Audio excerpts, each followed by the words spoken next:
Well, hello everyone, this is Robert from Black Belt Gaming. I wanted to continue going through Spiderman's data file. Let's take a look at his second power set. It's called web slinging. Web slinging seems to center around Peter Parker's inventions of his web shooters, his web spinners. And we have a number of different dice here. Well, actually, they're all the same die type, but we have three choices. We have to choose one die to go in our pool when we're trying to accomplish something, and we've got several choices when it comes to web slinging. Enhanced durability. Well, what does that mean? It's talking about the durability of the web, of the webbing. How difficult it is to tear apart, how strong it is to hold something together.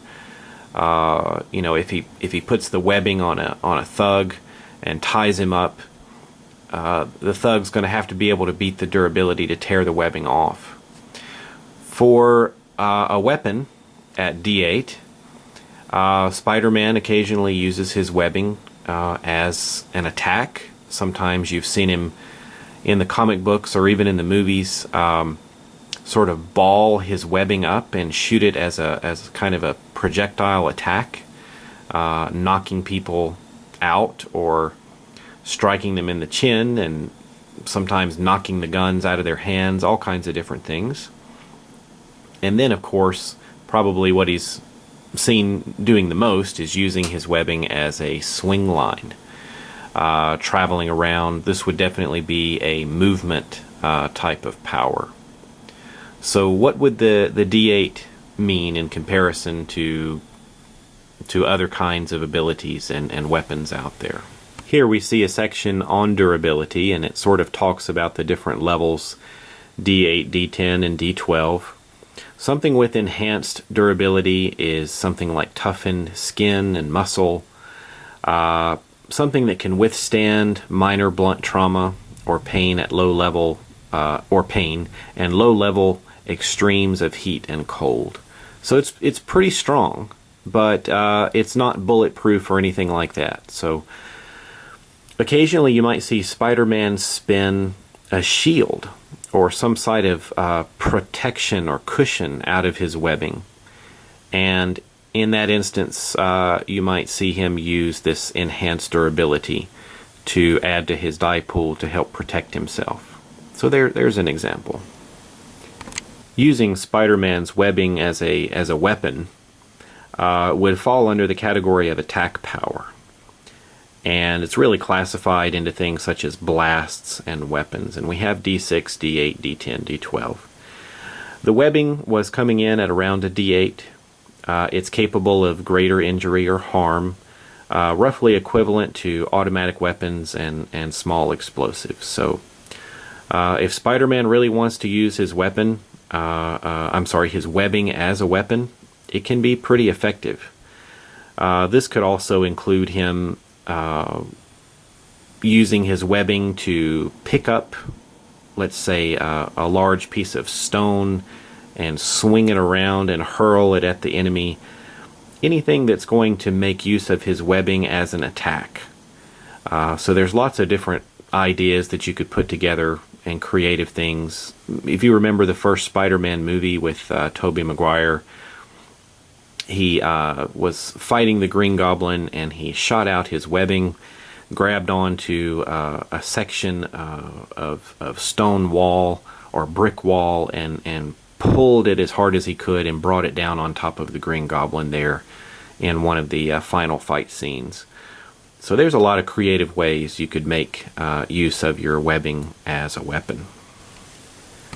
Going back to the movement powers, we also have another look here at the different levels of speed, primarily concerned with either running or flight, but using his webbing as a swing line, in comparison to the wall crawling, which was at a D6, the swing line is faster, and that would be as you would expect.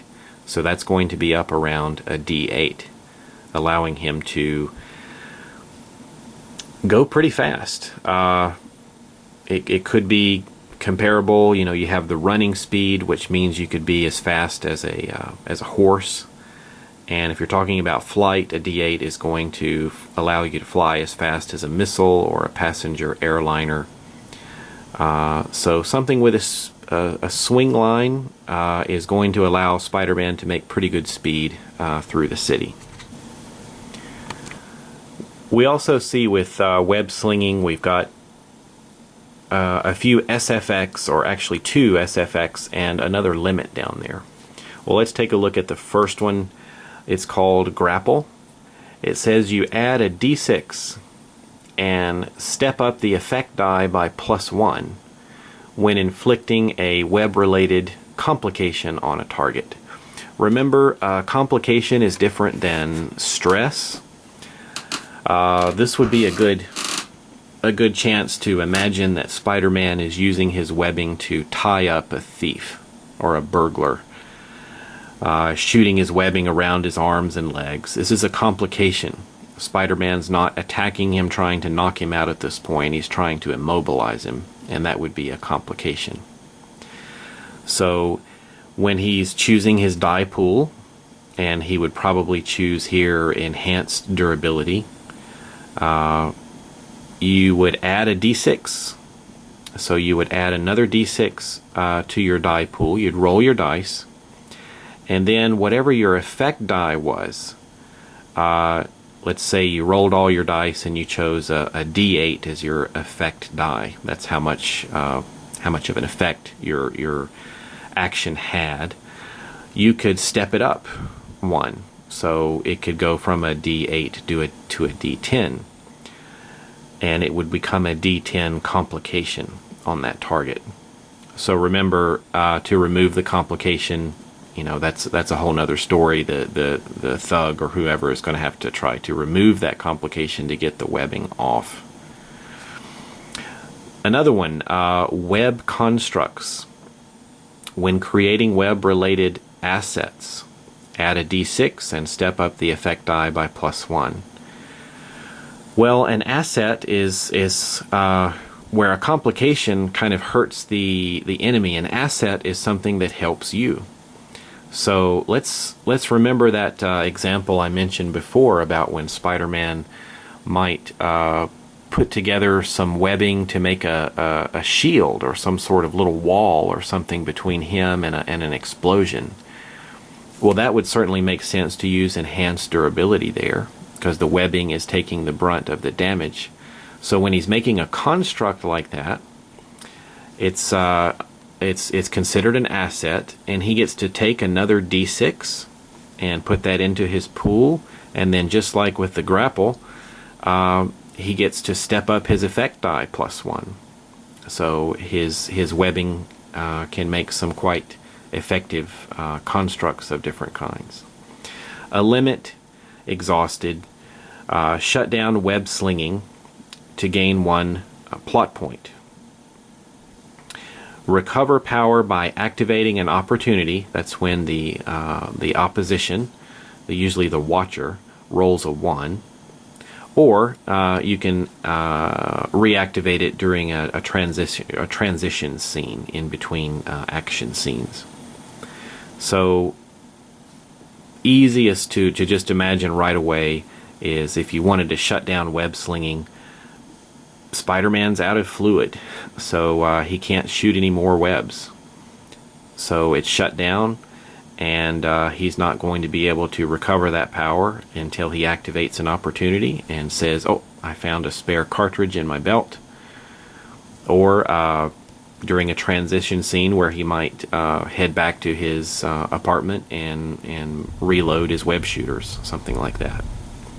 So there's web slinging, the second power set on Spider-Man's data file.